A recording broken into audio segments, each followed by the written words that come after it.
حامدا و مصلی اما بعد السلام علیکم ورحمۃ اللہ وبرکاتہ۔ ناظرین،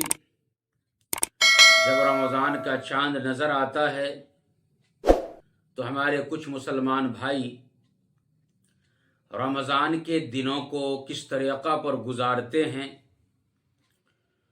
وہ چیز میں آپ کے سامنے رکھنے کی کوشش کر رہا ہوں۔ آپ تمامی ناظرین سے ہماری درخواست ہے کہ اس ویڈیو کو آخر تک دیکھیے، بہت کچھ سیکھنے کو بھی ملے گا اور انشاءاللہ مزہ بھی آئے گا۔ تو جب شعبان کی 29 تاریخ ہوتی ہے تو چاند دیکھنے کا اہتمام کیا جاتا ہے، یا پھر کہیں سے چاند کی اطلاع آ جائے اس کے لیے کوشش میں لگے رہتے ہیں۔ ابھی عام طور پر سوشل میڈیا کا وقت ہے تو فیس بک یا پھر واٹس ایپ کے اوپر آن لائن رہتے ہیں تاکہ کہیں سے کچھ اطلاع آ جائے تو اسی حساب سے پھر آگے کا کام کریں گے۔ چنانچہ جب چاند کی اطلاع مل جاتی ہے تو ایک دوسرے کو مبارکباد دیتے ہیں، فون وغیرہ کے ذریعے سے یا پھر واٹس ایپ یا فیس بک کے ذریعے سے، جبکہ نبی کریم صلی اللہ علیہ وسلم کا یہ معمول تھا کہ جب آپ رجب کا چاند دیکھتے تو دعا پڑھتے تھے، اللہم بارک لنا فی رجب و شعبان و بلغنا رمضان۔ اور اس کے علاوہ جب کوئی دوسرا چاند دیکھتے، چاہے وہ شعبان کا ہو یا رمضان کا ہو یا اس کے علاوہ کوئی دوسرا رجب کے علاوہ کا چاند ہو، تو آپ یہ دعا پڑھا کرتے تھے، اللہم اہلہ علینا بالامن والایمان والسلامت والاسلام ربی و ربک اللہ۔ یہ دعا پڑھا کرتے تھے۔ لہٰذا ہم مسلمانوں کو بھی آج چاہیے کہ جب بھی ہم چاند دیکھیں یا چاند کی اطلاع کسی بھی ذریعے سے ملے تو سب سے پہلے ہم اس دعا کو پڑھیں، پھر اس کے بعد ہم مبارکبادی جو دینا ہے وہ ہم ایک دوسرے کو دیتے رہا کریں۔ بہرکہ میرے دوستو، اب ہمارے مسلمان بھائی مبارکبادی دینے کے بعد اپنے گھر کو جب آتے ہیں تو اب آنے کے بعد عشاء کی نماز اور تراویح کے لیے تیار ہوتے ہیں، غسل کے ذریعے ہو، غسل وغیرہ کرنے کے بعد پھر نیا کپڑا، اچھا کپڑا، عمدہ کپڑا جو بھی ہوتا ہے وہ زیب تن کرتے ہیں۔ یہ بڑی خوشی کی بات ہے، چونکہ اللہ پاک نے قرآن کریم کے اندر ارشاد فرمایا، خذوا زینتکم عند کل مسجد، کہ ہر نماز کے لیے اپنے آپ کو زینت اختیار کرو۔ تو یہ بڑی اچھی بات ہے کہ ہم زینت اختیار کر رہے ہیں نماز کے لیے۔ پھر جب نماز کے لیے مسجد کو جاتے ہیں عشاء کی نماز کے لیے، عشاء کی نماز پڑھ لینے کے بعد ہم دیکھتے ہیں کہ ہمارے دوست لوگ مسجد کو آئے نہیں آئے۔ اگر نہیں آئے تو ہم اسے فون کر کے بلاتے ہیں کہ بھائی آؤ، یہ بھی اچھی بات، ہم نماز کی دعوت دے رہے ہیں۔ لیکن جب ہم مسجد میں جمع ہوئے ہیں نماز پڑھنے کے لیے تو ہمیں چاہیے کہ ہم نماز ہی کو پڑھیں اور تراویح پڑھیں، تراویح میں قرآن کریم کو سنیں۔ لیکن یہاں پہ ہوتا یہ ہے میرے دوستو کہ جب دوست سے ملاقات عشاء کی نماز کے بعد مسجد میں ہو گئی تو کچھ دوست ایک جگہ پہ بیٹھ جاتے ہیں اور بیٹھنے کے بعد حالات حاضرہ کے اوپر گفتگو شروع ہو جاتی ہے۔ اگر میچ کا وقت ہے تو ہم اسکور معلوم کریں گے اپنے موبائل کے اوپر۔ اس کے علاوہ اگر کچھ اور ماحول بنا ہوا ہے تو اسی حساب سے گفتگو ہوگی۔ کچھ کاروباری بیٹھ گئے تو کاروبار کے بارے میں گفتگو کریں گے، یہاں تک کہ تراویح کا وقت شروع ہو جاتا ہے اور امام صاحب تراویح کے لیے کھڑے ہو جاتے ہیں، نیت باندھ لیتے ہیں۔ لیکن کچھ لوگ پیچھے بیٹھ کر کے گفتگو کے اندر مصروف رہتے ہیں، اور جو ہی امام صاحب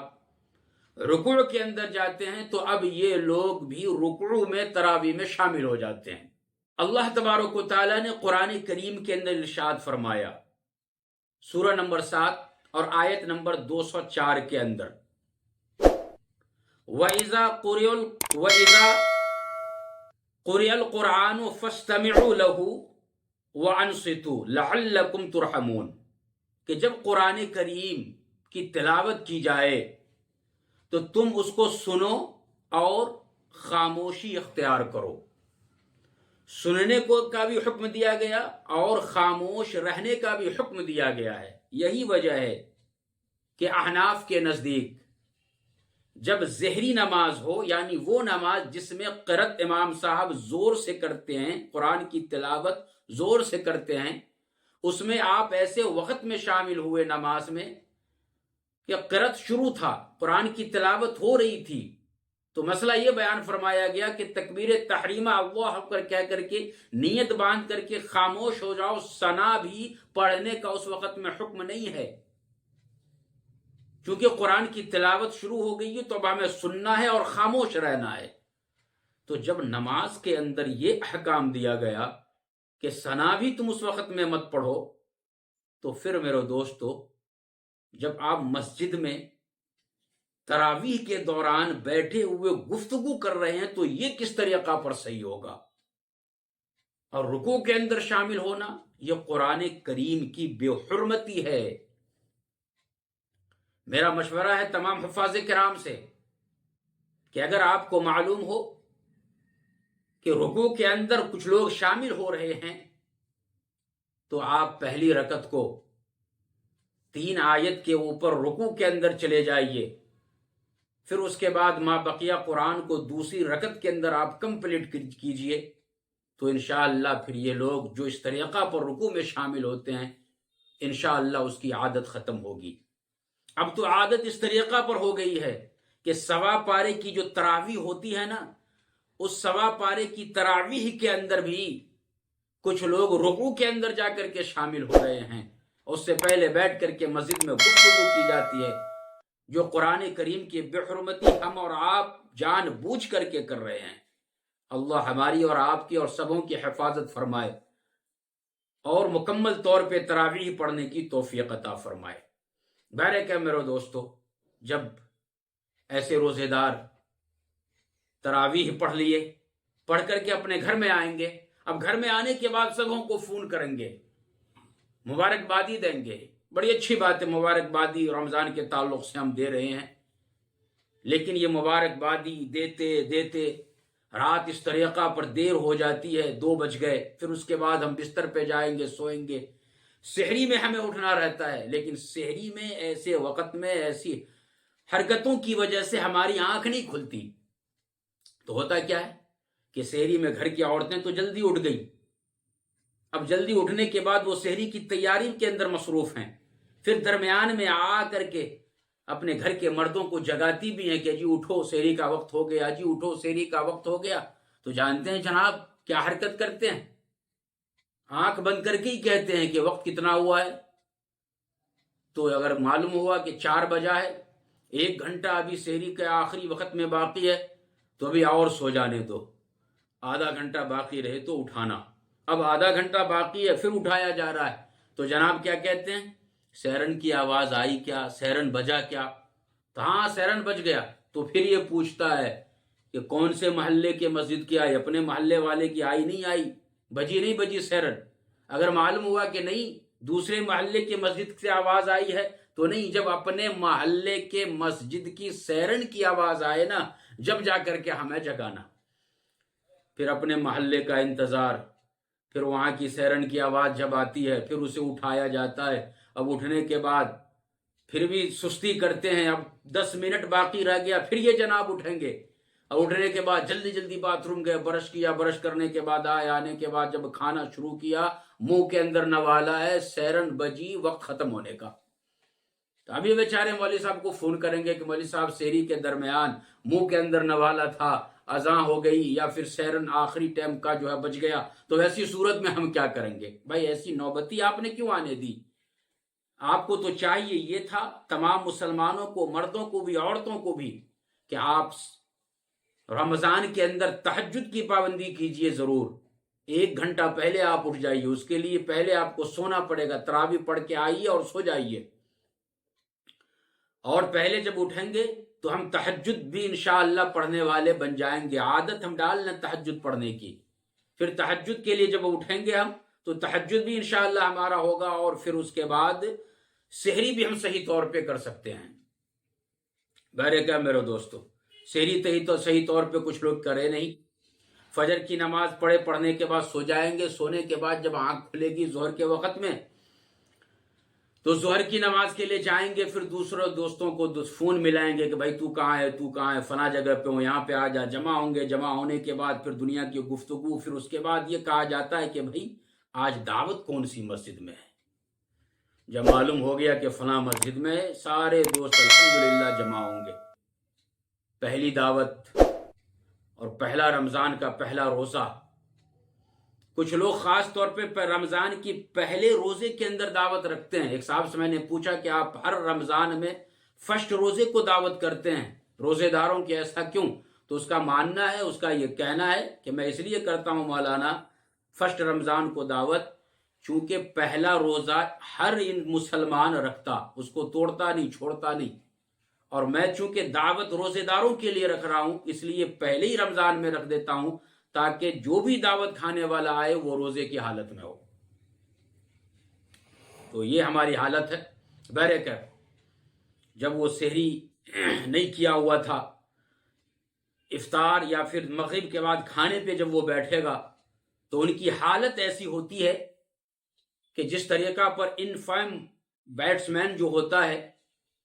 کہ ہر گیند کو باؤنڈری کے باہر بھیجنا چاہتا ہے، اسی طریقہ پر ہر نوالا کو وہ پیٹ کے اندر ڈالنا چاہتا ہے، نہ منہ کے اندر کھانا رکھنے کے بعد چبایا جاتا ہے، بس رکھا اور فوراً جو ہے نگل لیا جاتا ہے۔ جبکہ نبی کریم صلی اللہ علیہ وسلم کا فرمان ہے کہ تم جب کھانا کھاؤ منہ کے اندر چھوٹا نوالا لو، اس کو چباؤ اور چبانے کے بعد پھر پیٹ کے اندر جو ہے داخل کرو۔ اس طریقے کو، یہ سنت طریقہ، اس کے اوپر عمل ہرگز نہیں کیا جاتا، اور خوب اتنا جم کر کے ہم کھاتے ہیں افطار کے وقت میں پورا یہاں تک، کیوں؟ اس لیے کہ پورا دن میں بھوکا رہا ہوں۔ پھر سحری میں بھی یہاں تک کھاتے ہیں، کیوں؟ اس لیے کہ پورا دن ہمیں بھوکا رہنا ہے۔ غیر بھی کہہ رہے ہیں کہ بھائی آپ کا کھانے کا مہینہ کب آ رہا ہے؟ بھائی کھانے کا مہینہ نہیں ہے، وہ بھوکا رہنے کا مہینہ ہے۔ تو اس نے بھی اپنے ذہنوں کے اندر بیٹھا لیا ہے کہ صرف ٹائم چینج ہوتا ہے کھانے کا، باقی کھانا تو اتنا کھایا جاتا ہے کہ غیر رمضان میں بھی اتنا مسلمان نہیں کھاتا۔ ایک صاحب جب کھانا کھا رہے تھے تو خوب یہاں تک کھا لیا اور پیٹ میں درد ان کے شروع ہو گیا،